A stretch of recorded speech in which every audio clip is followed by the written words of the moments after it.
had a crazy backlog for 2025, so I had to get some games in now. It's currently January. I'm just now playing this game, and I'm playing this game while everybody on the internet is talking about Arc Raiders and going insane. Literally, we have Nick Mertz going insane about Arc Raiders. Yeah, well, I can't with it yet.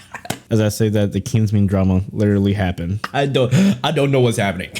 I've been playing Ninja Gaiden 4 and I absolutely cannot stop playing this game. This game is completely fun, but there's a little bit, I got a little bit of gripes with me, you know what I'm saying? I know Ninja Gaiden 4 isn't perfect. I'm gonna tell you why it's not perfect, but I cannot stop playing it. I just beat this game and you unlock so much stuff after you beat the game too, and it's been so much fun. If I still played this game in 2025, it wouldn't have been my game of the year. I still would have had Hollow Knight up there and E33, but it probably would have been my most played game in 2025, honestly. A couple years ago when they dropped the Ninja Gaiden pack on Steam where you had 1 through 3 and could play through those, me and my friend I'm OP Everyday, which is another YouTuber, go subscribe to my boy.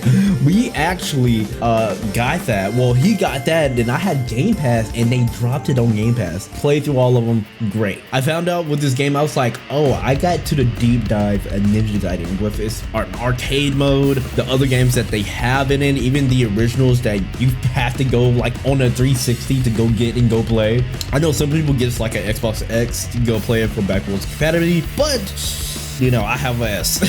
Still backwards compatible, but definitely if you want to go play the original from the Ninja Gaiden, usually people just go ahead and just get a 360, chop up $60. I even have histories with other hack and slash games, if you want to call them hack and slash action games, mainly games like Devil May Cry, God of War, Epic, Hades.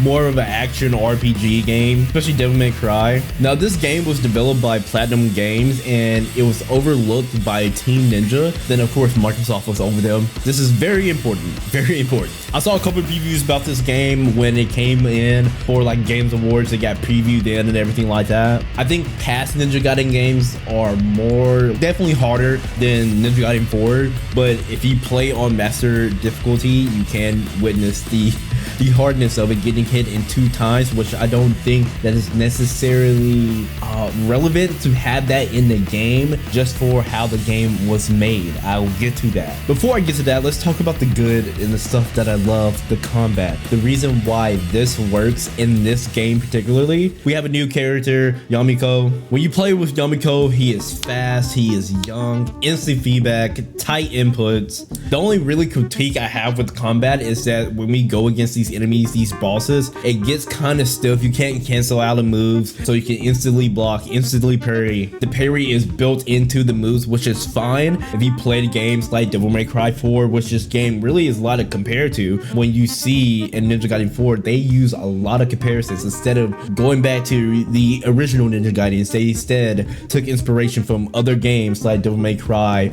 and other hack and slash games like that with Neo, because it's always looked by Team Ninja. Of course, they're gonna put those sort of things in the game. The game demands attention 24/7 with the enemies all around you. You have multiple enemies. It's a hack and slash action game, so you're gonna have multiple enemies, a lot of enemies. That's always how Ninja Gaiden been on fast game modes, fast pace. How fast can you eliminate the enemy? And sometimes you just get into a flow state. Some people say you just button mash, but I promise you, you have ways you can just practice if you want and go learn combos. Like, there's been plenty of moves that I actually love to do when I figured out this move in the original Ninja Gaiden.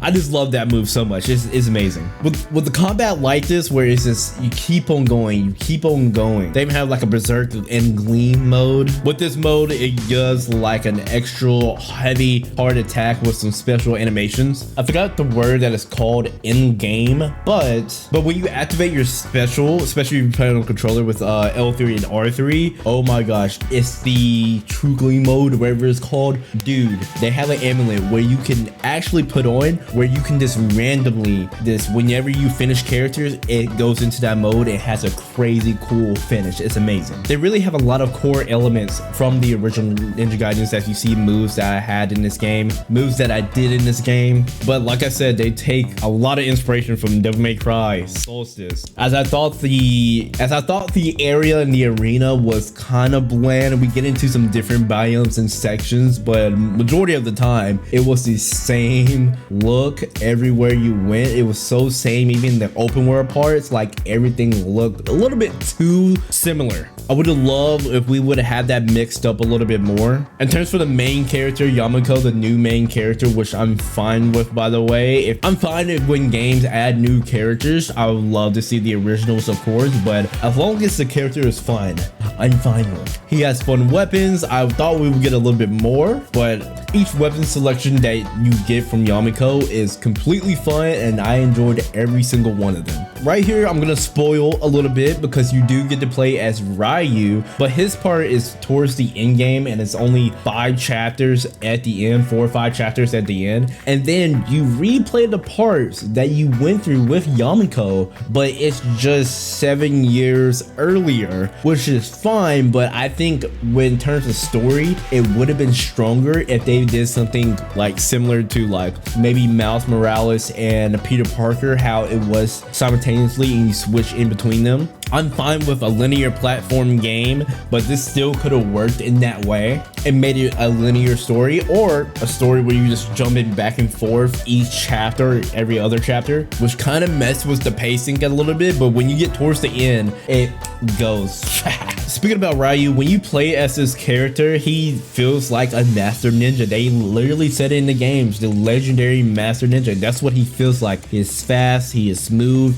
We just don't have a lot of weapon options. He only has one weapon option, which was kind of weird, but you have multiple modes, gleam modes that he uses that you can go into and use, which is fun. When I used Ryu, it felt amazing. It felt fresh. It felt new. It felt so awesome. I'm just where's the weapons from Ninja Gaiden 2 Black that just got remade? Those weapons, I would love to see those on Ryu. I would have loved to see some weapons in game, or the weapons that Yamako had. Just give us that on Ryu. I would have loved that. I think another thing with the story, just with the characters, with the English voice actors, they just made them say some really forced kind of corny lines. Like, it felt very forced. It wasn't that the voice acting wasn't bad. It was just like the writing was very forced. I wish they would have, mixed up the lines a little bit and had them say something else or express them a little bit differently. Especially with the narration. Narration goes on 24/7 that you can't skip. Like, they enable where you can have an able auto skip cutscenes, but while you're fighting, you literally have people that's on your team talking to you in your ear, which is fine. But if you keep on dying, it kind of gets annoying with the repeated lines, the same repeated lines going on 24/7, which is fine. You could just turn the voice acting down, but sooner or later you're going to want to hear it again. And going back to with the replaying, you see that in Devil May Cry 4 of when you see the replaying of another character and they're going back to the same spots that the main character went through.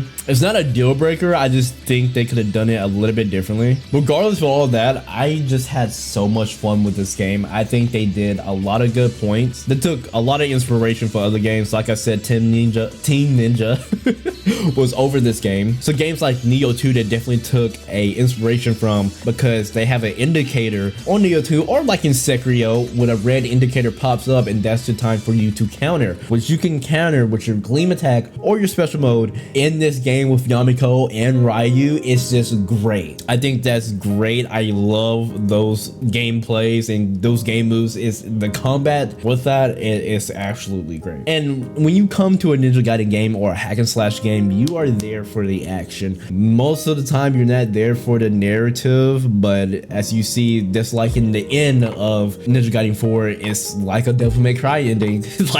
And I even say this is probably some of the best graphics that Ninja Gaiden has had. Gives a little bit of an itch that most modern games don't. In terms like, we know what it is, we just add in a little bit more. We actually don't get that many hack and slash games anymore. I mean, we get subcategory of it, like I mentioned, like Hades, a game like that, but it was mostly pure gameplay. The only thing with the gameplay is like when you died in game, it just took a little bit long to go back into the game, like the load screen was crazy. It wasn't that it was loading fast, it just took forever. We had a slow pop-up, then we had to finally click that we're gonna retry the battle or retry checkpoint. It just took too long to get back into the battle or go back to your checkpoint. Even the save points or the checkpoints that you go to, it was really in inconvenient spots. Like it took forever to get to one, or when one was supposed to be by, you had to travel so long to, like, I felt like it wasn't as necessary as in Hollow Knight that long, but it was still a long distance. And whenever you pop up to a checkpoint, especially as Yamako, you have this long cutscene that you cannot skip out of, and you had to slowly walk up to it. Just let us skip that, especially